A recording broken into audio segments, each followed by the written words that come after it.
So you've done the self-help and you've dipped into some personal development, but now you ask the question, now what? What can you do? Well, if you want to escape the apathy, step right this way. So twice a year, I teach a course called AUTONOMY. It's a 12-week personal development and training course. What people get out of it is multifaceted. There's curriculum, there's exercises, there's camaraderie, you make new friends. There's a whole lot of interesting things. We're going to hear a sample from the course right now, and let's take a look at the value these students are getting. I have a question from Friday night's lecture. Well, I have a question from yesterday's Do It Live. I'll answer yours, then you answer mine. What do you got? So you mentioned on Friday night that it was difficult to unlearn conditioned behaviors. And so I was wondering if in general you had some thoughts about how to unlearn that. And then specifically, I work with children, and these children are currently being conditioned. What could I do to, be a fly in the ointment to the powers that shouldn't be to start that unlearning process for those kids? All right. So this is a wonderful question because it goes on, and the answer is the same whether it's a child or an adult. Conditioning happens. It's going to happen. And the way that we put the brakes on it is we use the question mark. Because conditioning happens when declarative sentences that end with a period, are leveled against somebody else, and without pushback, they say, okay, that kangaroos must have 3 pockets. Okay. Or whatever the thing is.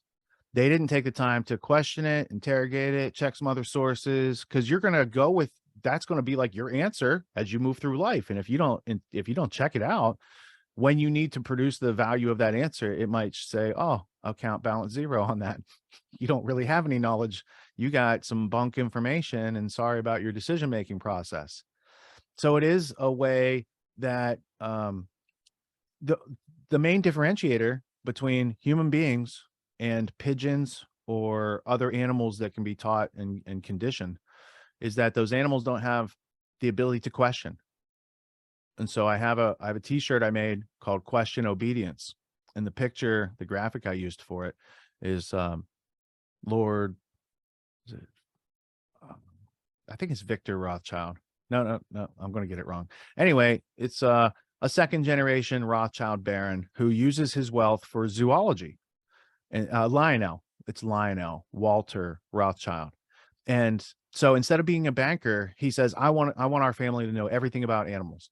So he has this whole zoological thing, and his daughter Miriam becomes interested in zoological things.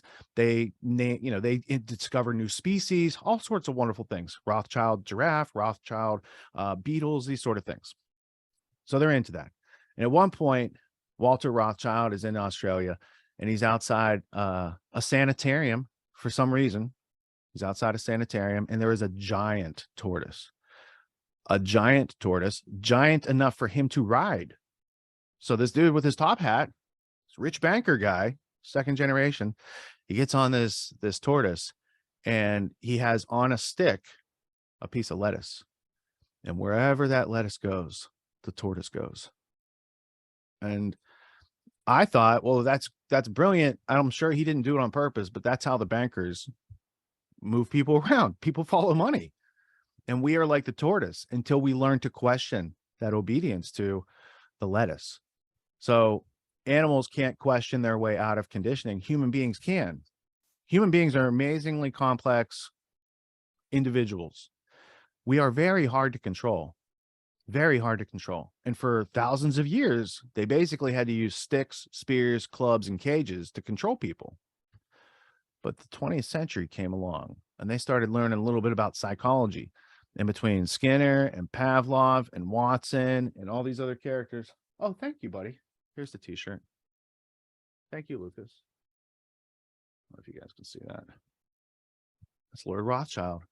And until we learn to question our obedience, then we're going to be following that lettuce around.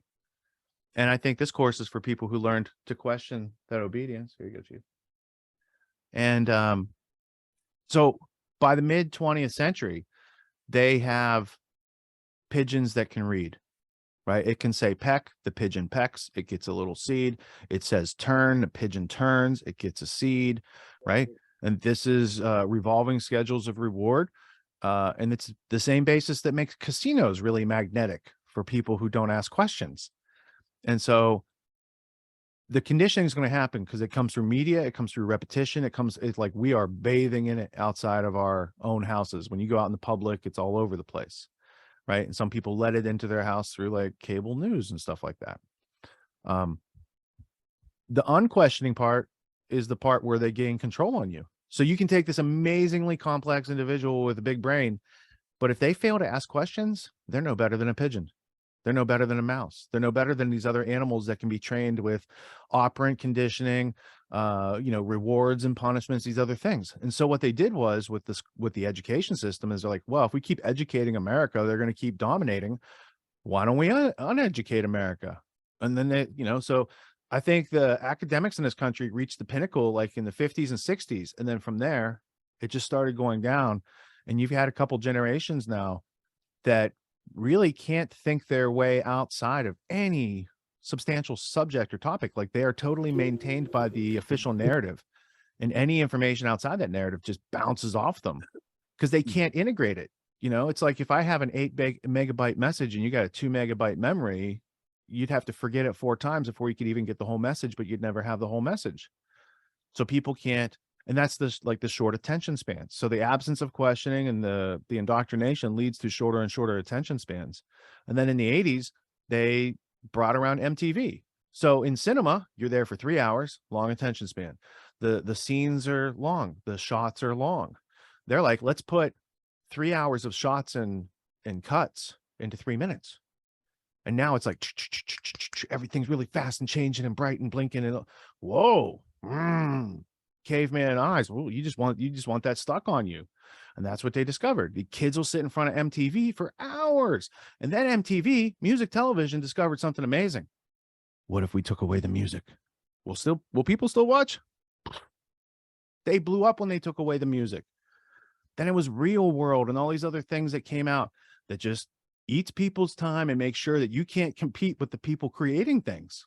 And so that's the trick. If you never ask the question of like, how's this place work? What's the history and evolution of these institutions I'm surrounded by? Then you never see what their actual form and function is. And it's not until you see the form and function that you can have comparison and contrast from their narrative to what they actually do.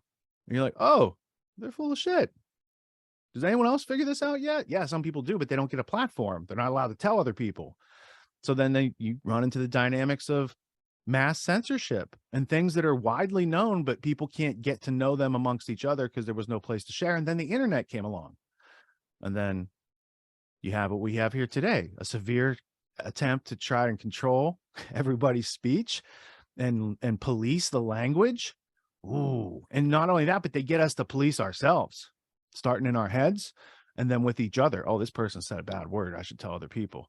And yeah, it can get out of hand if we don't stop and look around and start asking some questions. But the people who stop and look around and ask questions in these circumstances, I think end up being leaders eventually, because that's what it means. You're noticing these things before the rest of the herd. You're in a leadership position. If you know what to do with the leadership position, great, but most people don't. So they languish, they get frustrated, and society wins.